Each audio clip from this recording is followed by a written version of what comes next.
Hi everyone, hope you're doing well today. My last video was relative to banking in the Philippines.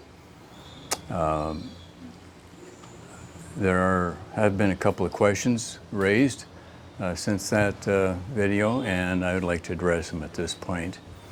One was a gentleman wanted to know if debit cards were free of the issues that we can experience with credit cards. And in my experience, it's the same.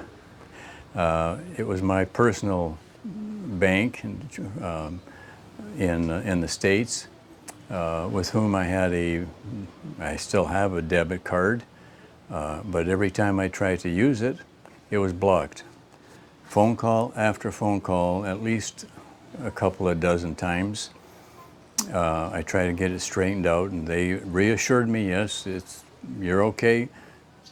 You can try that purchase on Lazada right now if you'd like. So I'd get into Lazada and try to make payment through that card, and blocked.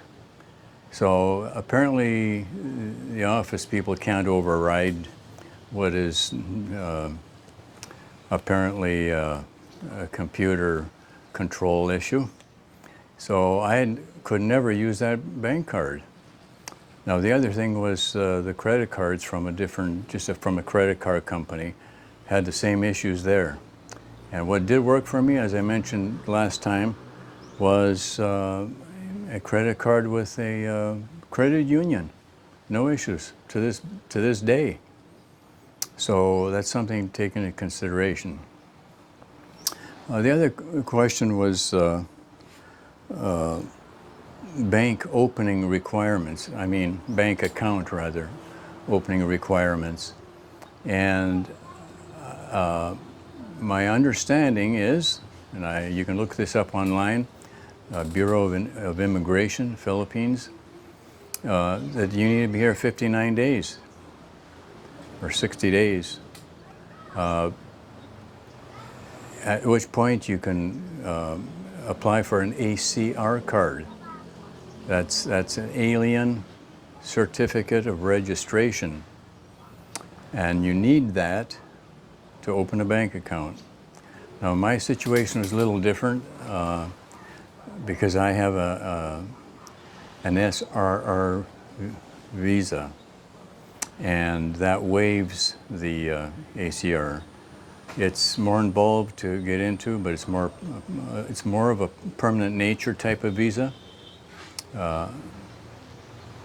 So I can't speak too much about the ACR card. You may want to look up online, but I believe there is some waiting period there, waiting time. From what I understand, 59 days. So you need that.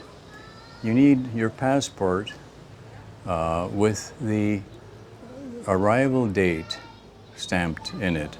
Now they'll want to see your passport. You always want to bring copies of what you can, because they'll retain a copy.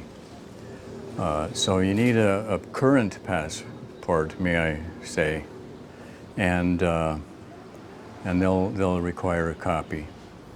And of course that would correspond with your ACR, right? But they just won't open an account for anybody anytime at all. It's not like in the States you walk in with a few bucks and you can open an account. Not so here. It's a little different. The third thing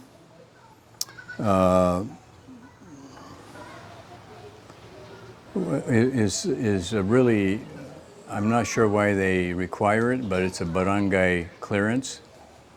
One reason may be that they do a background check on you to see if you've been in any problems, if you've had any issues in the Philippines legally. And you know, it's very easy to secure. You just go down to a local barangay of where you live, and I think it's like 300 pesos, I believe it cost me last time. And that, again, I guess is a reassurance for the banks that you're legit and that you'll be good business. So those are the three things that were required of me. Now, you should run into the same requirements. I don't know why they'd be different from one island to the next, but that'll give you an idea as to what you need. Now, what banks should I use, you may ask? Well, there's lots of them here. If you've read any other messages that I've received from that video, one gentleman, an American, doing business with Chase, has his monies directly transferred from account to account, from an account in the States, from Chase, to an account here. I'm assuming that's in dollars, if I recollect. At least that's the way I would do it. So a straight transfer of dollars. And a lot of times your bank will give you a better exchange rate into pesos than if you were to walk the streets and find that option. But that's something that you'll need to shop around. This gentleman used land banks. It's the largest government-owned bank. There's also a development bank of the Philippines, DBP. Now my understanding is that Land Bank and DBP is going to merge. It was in the cards during the last presidency, and the president didn't favor it. This current president apparently does, so we might see a merger there, retaining the name Land Bank. So that's a safe place. It's government-owned. It's huge, and that might be a consideration on your part. There are other banks that should do a transfer. BPI is a popular bank, Philippine Islands, BPI. I know that there are a lot of pluses to that versus the rest of the banks, and I checked out some of them. So it could be a preference matter for you. It could be a location issue for you as to which way you'll go there.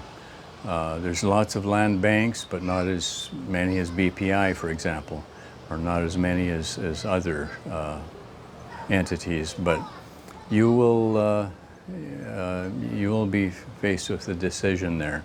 The other thing is, when you open a bank account, how much money do you need? Well, you'll want a dollar account and a peso account. That way you can transfer from the States directly into your dollar account here. And it required $500 from me to open a dollar account. And the peso account, I believe, was $5,000, which equates to under $100. So that'll get you started. Again, depending on the bank as to the requirements, they might require something else from you. Or in the case of opening an account, their limits may be higher or even lower. So that pretty much covers what I didn't have time for last time. It was running long and I was driving, and sometimes you don't think of everything when you're trying to watch from getting hit or hitting someone on the road. So I hope that's been helpful, and I appreciate you watching, appreciate you subscribing. Take care now. Bye-bye.